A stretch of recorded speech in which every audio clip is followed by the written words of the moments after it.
दोस्तों आपके सामने लेके आए हैं मानव बनो का क्वेश्चन आंसर पार्ट से। मानव बनो शीर्षक कविता के कवि कौन है?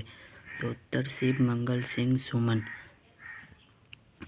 और यहाँ पे 2 नंबर क्वेश्चन कह रहा है मानव बनने के लिए हमें कौन कौन सा कार्य करना चाहिए? तो उत्तर है मानव बनने के लिए हमें किसी का आसरा नहीं करना चाहिए, आंसू नहीं बहाना चाहिए, किसी के आगे हाथ नहीं फैलाना चाहिए, हुंकार करना चाहिए, अपने आंसुओं को जन कल्पन में लगाना चाहिए। क्वेश्चन नंबर 3, कवि के अनुसार सबसे बड़ी भूल क्या है?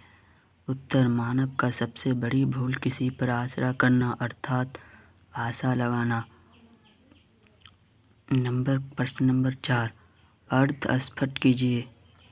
अब आंसू दिखलाओ नहीं, अब हाथ फैलाओ नहीं।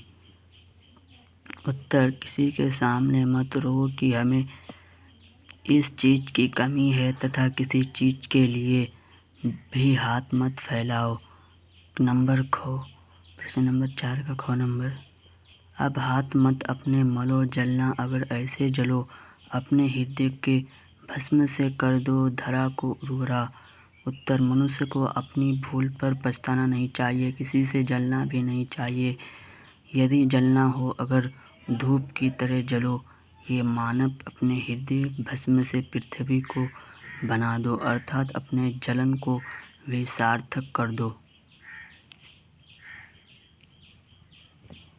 पाठ से आगे प्रश्न नंबर 1, मानव बनने की बात जो कवि द्वारा बताई गई है, इसके अतिरिक्त मानव में और कौन कौन सा गुण दिखना चाहिए? उत्तर कवि मानव बनने के लिए उनके बातें बिताई है, उसके अतिरिक्त हम मानव निम्नलिखित गुणों को देखना चाहते हैं। मानव कर्मशील बने, मानव समय का महत्व दे, मानव परोपकार का गुण हो, मानव सत्य अहिंसा का प्रिय हो तथा अनुशासन युक्त। प्रश्न नंबर 2, अगर कोई समस्या आपके सामने आती तो इस समस्या को समाधान कैसे करते हैं? उदाहरण सहित बताइए। उत्तर है कि मानव सम्मुख समस्या अनेक आती है, लेकिन उन समस्या में घबराना नहीं चाहिए और हाथ पर हाथ रखकर चुपचाप बैठना भी नहीं चाहिए। भाग्य भरोसा तो कायर पुरुष रहते हैं। अतः आई समस्या का समाधान करने के लिए कर्तव्यपरायण होना चाहिए। उदाहरण में हम वर्ग में प्रथम स्थान पाना है, लेकिन हमारे सम्मुख एक समस्या है कि परीक्षा के समय ही हमारे घर में बहन की शादी है। घर में बहुत आदमी जुटेंगे, कोलाहल बजेंगे, मंगल गीत होगा, पढ़ाई में दिक्कतें होंगी, लेकिन हमारे विचार ये समस्या कोई बड़ी नहीं। अगर मनुष्य मनोयोग से अध्ययन करें तो गीत बाजे की ध्वनि नहीं सुनाई पड़ती है ही। अध्ययन कक्ष शांत जगह चुनकर पढ़ना चाहिए। प्रश्न नंबर 3, मानव होने का अर्थ है अपने जीवन पर खुद अधिकार। इस विचार की तर्कपूर्ण समीक्षा कीजिए। उत्तर जब तक मानव के जीवन पर दूसरा अधिकार होता है तब तक मनुष्य पशु तुल्य रहता है, क्योंकि दूसरे के अधिकार में रहकर मनुष्य कोई भी कार्य सच्चाईपूर्वक नहीं कर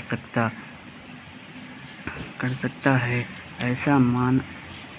ऐसा मानव अपना आवश्यकता को पूरा करने के लिए भी दूसरा पर आश्रित होता है। जैसे एक पशु भोजन के लिए भी मालिक पर आश्रित होता है।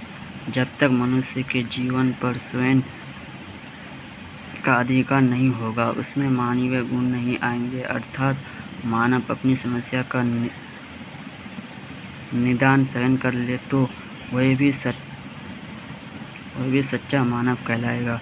अब व्याकरण से आप प्रश्न नंबर 1, हाथ फैलाना एक मुहावरा है जिसका अर्थ कुछ मांगना प्रकार इस प्रकार शरीर के विभिन्न अंगों के जुड़े मुहावरा है। किन्हीं 5 मुहावरा को लिखकर उनका वाक्य बनाएं। तो दोस्तों सबसे पहला नंबर है हाथ मालना।